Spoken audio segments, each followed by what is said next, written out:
Hi hello guys, welcome back to our YouTube channel. ಇವತ್ತಿನ ವಿಡಿಯೋದಲ್ಲಿ ಯುವ ನಿಧಿಯ ಬಗ್ಗೆ ನಿಮ್ದು ಏನೇ ಡೌಟ್ ಇರ್ಬೋದು, ಸೊ ಅದನ್ನೆಲ್ಲ ನಾನು ಕ್ಲಿಯರ್ ಮಾಡಲಿಕ್ಕೆ ಈ ವಿಡಿಯೋನ ಮಾಡ್ತಾ ಇದ್ದೀನಿ. ಸ್ಕಿಲ್ ಡೆವಲಪ್ಮೆಂಟ್ಗೆ ವಿಸಿಟ್ ಮಾಡಿನೇ ಈ ವಿಡಿಯೋ ಮಾಡ್ತಾ ಇದ್ದೀನಿ.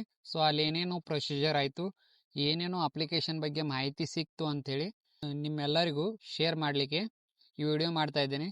ಸೊ ಐ ಹೋಪ್ ಈ ವಿಡಿಯೋ ಭಾಳಷ್ಟು ಹೆಲ್ಪ್ಫುಲ್ ಆಗುತ್ತೆ ಅಂತ ಅನ್ಕೊಂಡಿದ್ದೀನಿ.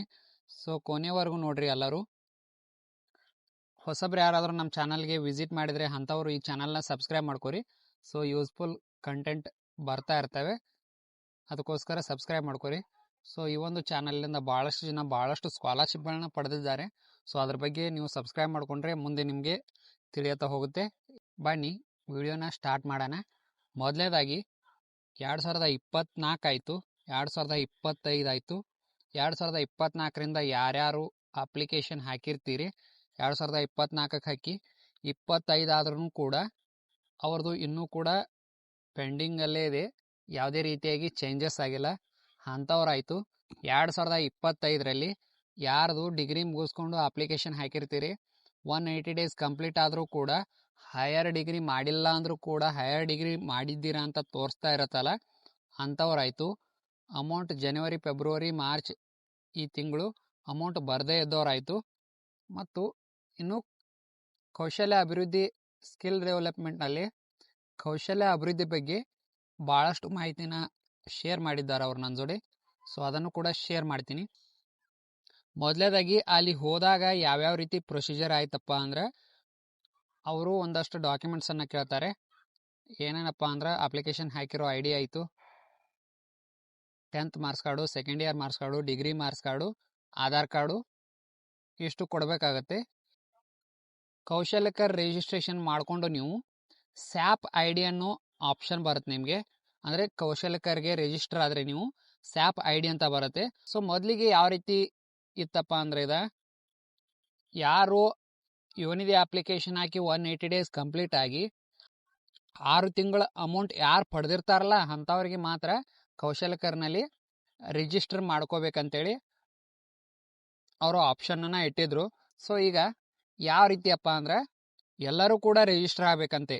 ಅಂದರೆ ಹೊಸ ಅಪ್ಲಿಕೇಶನ್ ಹಾಕಿರೋರಾಯಿತು, ಹಳೇದು ಪೆಂಡಿಂಗಲ್ಲಿ ಇರೋರಾಯಿತು. ಸೊ ಎಲ್ಲರೂ ಕೂಡ ಈ ಒಂದು ಕೌಶಲ್ಯಕರ್ ಅಭಿವೃದ್ಧಿ ಸ್ಕೀಮ್ಗೆ ನೀವು ಅಪ್ಲೈ ಮಾಡಲೇಬೇಕಾಗತ್ತೆ. ಆ ಒಂದು ಸ್ಯಾಪ್ ಐ ಡಿ ಕಂಪಲ್ಸರಿಯಾಗಿ ಬೇಕಾಗುತ್ತೆ. ಸೊ ಸ್ಯಾಪ್ ಐ ಡಿ ಬಗ್ಗೆ ಯಾವ ರೀತಿಯಾಗಿ ಮಾಡಿಸ್ಬೇಕಂತೇಳಿ ಮುಂದೆ ತಿಳಿಸ್ತೀನಿ ಒಂದೊಂದಾಗಿ.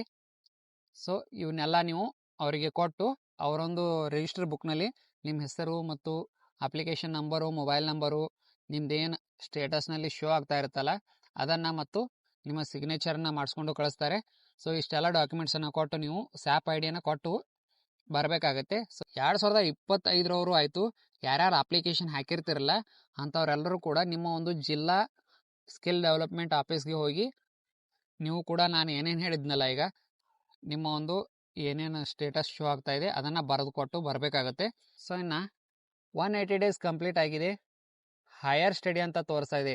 ಸೊ ಇದ್ರ ಬಗ್ಗೆ ಏನಪ್ಪ ಅಂದ್ರೆ, ಈಗ 2025ರಾಗ ಯಾರ್ಯಾರು ಡಿಗ್ರಿ ಮುಗಿಸಿರ್ತೀರಿ ಅಂಥವ್ರದ್ದೆಲ್ಲ ಅದೇ ರೀತಿಯಾಗಿ ಶೋ ಆಗ್ತಾ ಇದೆ ಅಂತೇಳಿ ಸೊ ಅವರು ಅದೇ ರೀತಿಯಾಗಿ ಮಾಹಿತಿನ ಹೇಳಿದ್ದಾರೆ. ಸೇವಾ ಸಿಂಧುನಲ್ಲಿ ಪ್ರಾಬ್ಲಮ್ ಇರೋ ಕಾರಣ ಆ ರೀತಿ ತೋರಿಸ್ತಾ ಇದೆ ಅಂತೇಳಿ ಅವ್ರು ತಿಳಿಸ್ಕೊಟ್ರು. ಈಗ ನೀವು 180 ಡೇಸ್ ಕಂಪ್ಲೀಟ್ ಆಗಿರೋರು ಹೈಯರ್ ಡಿಗ್ರಿ ಅಂತ ನೀವು ಅಲ್ಲಿ ಬರೆದು ಕೊಟ್ಟು ಬರಬೇಕಾಗತ್ತೆ. ಹೈಯರ್ ಡಿಗ್ರಿ ಆಯಿತು, ಅಪ್ಲಿಕೇಶನ್ ಅಪ್ಲೈಡ್ ಸಕ್ಸಸ್ಫುಲ್ ಅಂತ ಆಯಿತು, ಅಪ್ಲಿಕೇಶನ್ ನಾಟ್ ವೆರಿಫೈಡ್ ಅಂತ ಆಯಿತು. ಈಗ ಒಟ್ಟು ಯಾರ್ಯಾರು ಅಪ್ಲಿಕೇಶನ್ ಹಾಕಿರ್ತಿರಲ್ಲ ಎಲ್ಲರೂ ಕೊಟ್ಟು ಬರಲೇಬೇಕಾಗತ್ತೆ. ಸ್ಯಾಪ್ ಐ ಡಿ ಅಂದರೆ ನೀವು ಕೌಶಲ್ಯಕರ್ಗೆ ರಿಜಿಸ್ಟರ್ ಆಗ್ತಿರಲ್ಲ, ರಿಜಿಸ್ಟರ್ ಆದಮೇಲೆ ಒಂದು ಸ್ಯಾಪ್ ಐ ಡಿ ಅಂತ ಬರುತ್ತೆ. ಸೊ ಅದೊಂದು ಸ್ಯಾಪ್ ಐ ಡಿಯನ್ನು ನಿಮ್ಮ ಒಂದು ಅಪ್ಲಿಕೇಶನ್ ಮೇಲೆ ನೀವು ಬರೆದು ಕೊಟ್ಟು ಬರಬೇಕಾಗುತ್ತೆ ಅವರಿಗೆ. ಸೊ ಅದನ್ನು ಬರೆದು ಕೊಟ್ಟು ಆ ನಂತರ ಇವನ್ನೆಲ್ಲ ಸಬ್ಮಿಟ್ ಮಾಡಬೇಕು. ನೀವು ಮೊದಲೇ ಈಗ ಹೋಗುವಾಗಲೇ ನಿಮ್ಮ ಒಂದು CSC ಸೆಂಟರ್ಗಳಿಗೆ ಹೋಗಿ ಸ್ಯಾಪ್ ಐ ಡಿಯನ್ನು ಕ್ರಿಯೇಟ್ ಮಾಡಿಸ್ಕೊಂಡು ಬರಬೇಕು.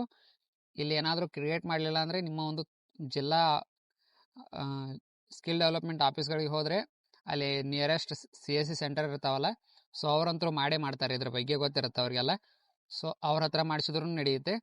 ಸೊ ಇನ್ನು ಸ್ಯಾಪ್ ಐ ಡಿ ಮಾಡಿಸ್ಲಿಕ್ಕೆ ಏನೇನು ಡಾಕ್ಯುಮೆಂಟ್ ಬೇಕಪ್ಪ ಅಂದ್ರೆ, ನಿಮ್ಮ ಆಧಾರ್ ಕಾರ್ಡ್ ಬೇಕಾಗತ್ತೆ, ಕಾಸ್ಟ್ ಇನ್ಕಮು, ಫೋಟೋ ಬೇಕು, email I D, mobile number, 10th marks card, second year marks card, degree marks card ಇಷ್ಟುಗಳನ್ನು ಕೊಟ್ಟು ನೀವು ಸ್ಯಾಪ್ ಐ ಡಿಯನ್ನು ಕ್ರಿಯೇಟ್ ಮಾಡಿಕೊಂಡು, ಸೊ ಇದನ್ನೆಲ್ಲ ಮೊದಲೇ ಮಾಡ್ಕೊಂಡೋಗಿ ಡೈರೆಕ್ಟಾಗಿ ನೀವೇನು ಸ್ಯಾಪ್ ಐ ಡಿ ಕ್ರಿಯೇಟ್ ಮಾಡಿರೋ ಅಪ್ಲಿಕೇಶನನ್ನು ಎಲ್ಲಿ ಕೊಡಬೇಕಾಗಿಲ್ಲ.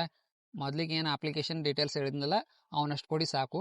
ಜನವರಿ ಆಯಿತು, ಮಾರ್ಚ್ ಆಯಿತು, ಫೆಬ್ರವರಿ ಆಯಿತು, ಇವು 3 ತಿಂಗಳದು ಅಮೌಂಟ್ ಅಂದರೆ ಯಾರ್ದು ಪೋಸ್ಟ್ ಡಿ ಬಿ ಟಿ ತೋರಿಸ್ತಾ ಇರುತ್ತಲ್ಲ, ಸೊ 3 ತಿಂಗಳದು ಅಮೌಂಟ್ ಒಮ್ಮೆಗೆ ಬರುತ್ತಂತೆ. ಇದನ್ನು ಬಿಟ್ಟು ಮತ್ತೇನಾದರೂ ನಿಮಗೆ ಡಾಕ್ಯುಮೆಂಟ್ ಬಗ್ಗೆ ಆಗಲಿ, ಅಪ್ಲಿಕೇಶನ್ ಬಗ್ಗೆ ಆಗಲಿ ಏನಾದರೂ ಇಶ್ಯೂಸ್ ಇದ್ದರೆ ಕಮೆಂಟ್ ಬಾಕ್ಸ್ ಖಾಲಿನೇ ಇರುತ್ತೆ.